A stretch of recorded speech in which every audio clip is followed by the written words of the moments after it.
Eu imagino que para quem está acompanhando aqui essa série, talvez esse episódio, esse vídeo seja o que a galera está mais esperando, né? A fase aqui de produção de uma página de Makaimeio Uswarga.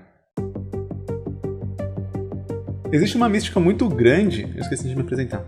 Hey galera, meu nome é Jason, sou ilustrador, quadrinista, autor do mangá Makaimeio. Nessa série aqui eu estou mostrando para vocês as etapas que eu passo, né? O que eu faço passo a passo mesmo, de como fazer um mangá, de como eu faço, usando como exemplo aqui a continuação de Makaimeio. Eu estou trabalhando agora no Makaimeio Uswarga, que é o título da continuação desse mangá aqui.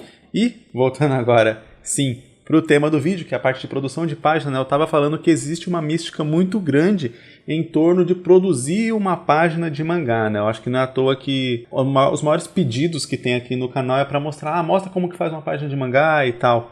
E eu acredito que isso pode ser porque a página mesmo, né? Quando você tem aqui uma página pronta, eu acho que é meio que a concretização de que você de fato está fazendo um mangá, né? Enquanto você está criando personagem, roteiro, storyboard, todas essas coisas, você ainda não tem ali meio que factível ali, tipo, eu tenho o meu mangá. E eu acredito que quando você tem páginas prontas, talvez seja a hora onde meio que a sua percepção muda, né? Onde o jogo vira e você fala, caramba, agora eu tô realmente fazendo um mangá. Mas existe uma certa pegadinha aqui, principalmente se você assistiu todos os vídeos dessa série aqui. Se você não viu, o link tá aqui nos cards para a playlist completa, porque daí você vai pegando o passo a passo. Como eu disse, eu vou tentando mostrar cada etapa ali do que eu vou fazendo, meio que seguindo uma ordem lógica. E como eu disse, se você assistiu todos esses vídeos, você talvez já tenha percebido que a página, ela praticamente está pronta. Quer dizer, a gente já mostrou aqui roteiro, a gente já fez o storyboard, que na minha opinião é a etapa de maior criação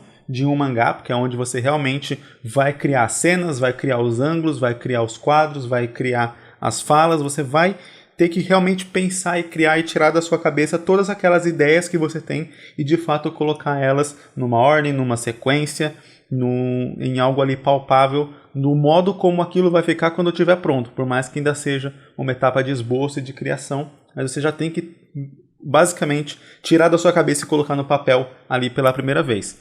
Aí além do storyboard, a gente já falou sobre cenas, sobre ângulos, sobre poses, sobre quadros, sobre balões. Aí você fala, caramba, mas já falou sobre tudo isso?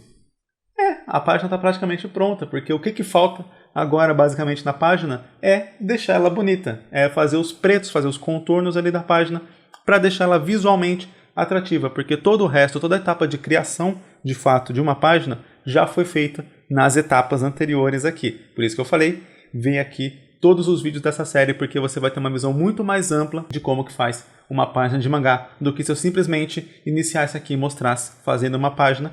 Poderia até ser um vídeo legal como entretenimento, mas eu acredito que não seria útil de verdade para você que está vendo. Você não iria aprender de verdade algo com esse vídeo. Claro que antes dessa parte de deixar a página bonita ali, né, com contorno e tal, existiria a parte do lápis, né, a etapa ali de você transferir do storyboard ali, que é um rascunho bem rápido da sua página, e montar realmente a página ali com lápis e tal. Como eu faço no digital, para mim não existe mais meio que essa etapa. Eu consigo passar direto do storyboard para o que seria considerado a arte final, né? Que é toda a finalização da página mesmo, deixar ela prontinha do jeito que ela vai sair quando for publicada. Eu fazia antes no lápis e tal, era uma etapa que eu tinha que colocar, que adicionar na produção da página. Hoje eu já não preciso mais cumprir essa etapa. E aí exatamente porque eu passo do storyboard direto para a arte final, meio que essa etapa para mim ela não pode ser considerada só o contorno, né? Quando você tem ali realmente a página pronta, lápis, e você vai só colocar tinta, aí você está trabalhando de uma maneira um pouco mais mecânica, até de modo que você pode, sei lá, ficar ouvindo música, ouvindo podcast, fazendo outras coisas, porque você não está usando a sua cabeça diretamente ali, você está realmente só dando aquela embelezada no desenho.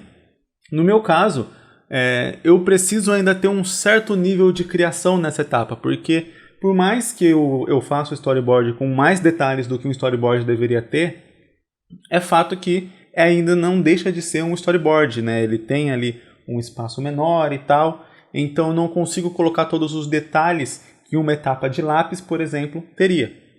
Então, na hora que eu vou fazer a finalização, fazer o contorno, fazer o que seria chamado, né, no título em inglês de inking, né, que é como se conhece nos quadrinhos americanos, né, nas etapas, seria algo como tintando aqui, sei lá, pintando aqui. Pintando a gente associa muito a colorindo.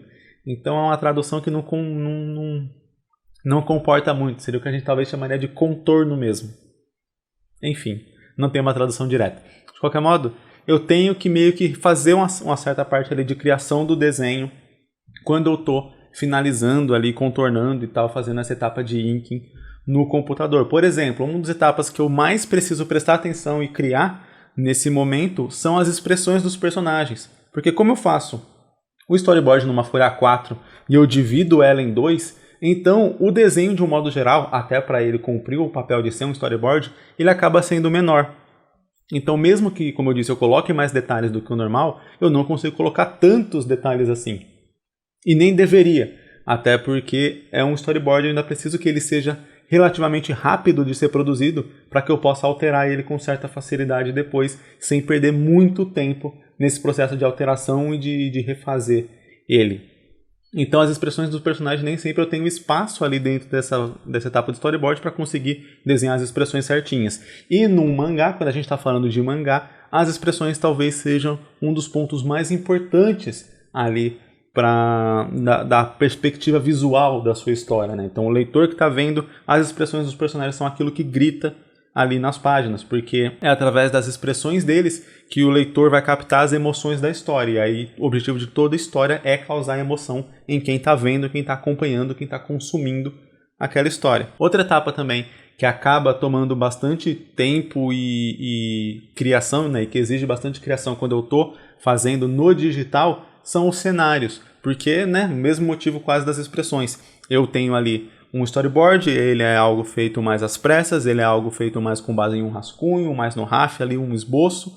Então, cenários são coisas que tem muitos detalhes, que tem muitos elementos e tal. Se você tentar, dentro do espaço limitado de um storyboard, de um rascunho, de um desenho rápido, colocar todos os detalhes, todos os elementos que vai ter numa cena de cenário, que costuma ser muito mais detalhado e complexo do que outras cenas, corre o risco ali de você ficar só com um monte de rabisco e depois você nem vai entender direito o que você fez na hora de finalizar. Principalmente porque existe um certo espaço de tempo, né, entre você fazer o storyboard e fazer o contorno, pelo menos para mim, né? E como eu estou dando aqui exemplo de como eu faço meus mangás, eu geralmente costumo fazer todo o storyboard primeiro para depois finalizar tudo depois, por um motivo que eu vou revelar aí num dos próximos, né? A gente vai abordar ele com um pouco mais de profundidade num dos próximos vídeos dessa série aqui, onde eu vou falar um pouco sobre como organizar a sua rotina de produção e achar uma rotina que seja legal para você, como que eu faço a minha rotina, né? Então deixa aí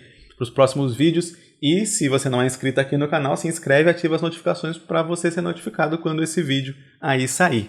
Nessa primeira etapa aqui do desenho das páginas, a gente se concentra nos pretos, né? Então no que vai ser preto na página. Quando a gente tem uma página lápis ali, um rascunho, você está trabalhando ali até com meio que um cinza, porque você tem um grafite e tal, é um rascunho, é um esboço, você faz com a mão mais leve. E aí o lance final realmente é você passar a tinta, porque a tinta vai ficar preta, vai ficar bem escura, vai dar aquele contraste e também vai dar consistência no seu traço. É basicamente a mesma coisa, seja no tradicional, seja no digital. Com a diferença que no digital você tem um pouco mais de liberdade para trabalhar com os pretos e principalmente um pouco mais de facilidade para fazer os preenchimentos de preto daquela cena. Então no digital eu já faço tudo ali meio que de uma vez.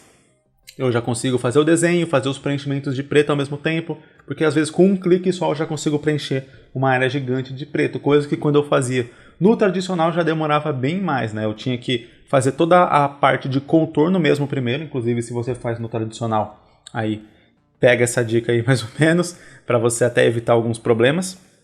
Fazer todo só o contorno mesmo primeiro, depois passar a borracha em tudo desse contorno e aí sim fazer os preenchimentos maiores de preto, né? Preencher as áreas que são totalmente pretas na sua história. E isso costumava não só dar bastante trabalho, porque você tinha ali duas etapas, né, basicamente. Você teria a etapa de ter que apagar tudo e para depois fazer os preenchimentos, e no digital eu consigo já fazer tudo de uma vez ali, já com contorno e os preenchimentos ao mesmo tempo. E também corria o risco muito de borrar, né? Eu usava tinta para fazer esses preenchimentos, então muitas vezes eu girava o papel, fazia alguma coisa, colocava o dedo em cima de onde não devia e acabava borrando, então era uma etapa que acabava sendo um pouco mais problemática quando eu fazia no tradicional. Se você faz no tradicional aí, eu aconselho você sempre a começar aqui no... Vamos supor que você está aqui de frente, isso aqui é uma folha, né? Você sempre começar, se você é destro, é claro.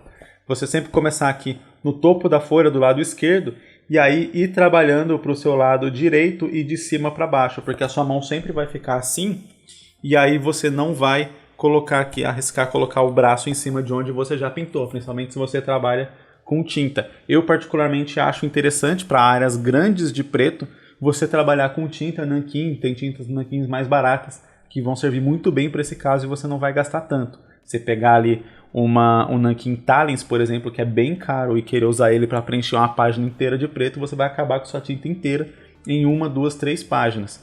Então eu recomendo uma tinta um pouco mais barata. Você pega uma Corfix, aquele tubinho também da Acrylex, eu usava o tempo inteiro para isso. Não é um nanquim de melhor qualidade, mas ele dá para o gasto nessas partes de preenchimento. Eles não funcionam muito bem com caneta pena, com pincel, mas ali para preencher áreas eles são legais. Ou você pode usar a caneta da Pentel também, uma caneta desse tipo aqui. Mas novamente, por ser uma caneta, ela já tem um limite de área que você consegue preencher, né? Você não consegue pegar uma folha A4 e pintar metade dela de preto com essa caneta aqui, senão de novo você vai precisar de umas 3 canetas dessa daqui para fazer uma página. Ela acaba até que bem rápido. E aí é claro, né, eu tinha falado aqui, se você for destro, mas se você for canhoto, você faz o oposto, né? Você começa nessa região aqui da sua folha e vai descendo para cá, para evitar aí girar, enfim, colocar o braço em cima e acabar manchando todo o seu desenho. Já perdi algumas páginas assim. Isso aqui é uma página de Makai, né, com a etapa do inking aí, com os pretos feito. Ainda vai ter a etapa depois de cinza, né, de tons de cinza que vão ser adicionados, mas nessa etapa aqui eu trabalho principalmente só com os pretos. Eu particularmente gosto de histórias assim, só preto e branco, com poucos tons de cinza, mas eu atribuo eu usar bastante tom de cinza nas minhas histórias por uma falta de habilidade mesmo, de trabalhar só com contraste do preto e com o branco. Uma das técnicas que eu tenho tentado aprender e estudar aí é o alto contraste, que é realmente você trabalhar muito bem com o preto e o branco de modo que a sua cena não fica parecendo muito vazia quando você está ali só com essas duas cores. E eu vou dizer que eu só consegui ter alguns resultados um pouco mais satisfatórios com essa técnica bem pra frente dos capítulos do Makai Maze Warga, né? Que não são esses que eu estou mostrando aí, até porque são os que eu estou produzindo no momento e tal, dá um pouco de spoiler, enfim. Mas daí demorou bastante para eu conseguir trabalhar melhor essa junção do preto e branco, e aí eu já tinha começado a fazer com cinza, e é importante, né, quando você está fazendo uma história, você meio que seguir um certo padrão para a história ter um visual ali, né, que ele combine entre todas as páginas. Então, como eu já tinha utilizado os tons de cinza, a gente utiliza os tons de cinza até o final, mas muito provavelmente nos meus próximos mangás eu acho que eu vou trabalhar muito mais só com o preto e o branco mesmo, e utilizar o mínimo de cinza possível. Espero que você tenha gostado desse vídeo, que ele tenha te ajudado aí a fazer a página do seu mangá e entendido que a etapa de página do mangá ela é só mais uma das etapas de toda a criação, mas existe todo um universo que vem antes, que é a parte de criação real ali. A página é realmente só a concretização de todo aquele processo que você fez antes. Muito obrigado por ter assistido, deixa seu like aqui embaixo e até o próximo vídeo. É nóis!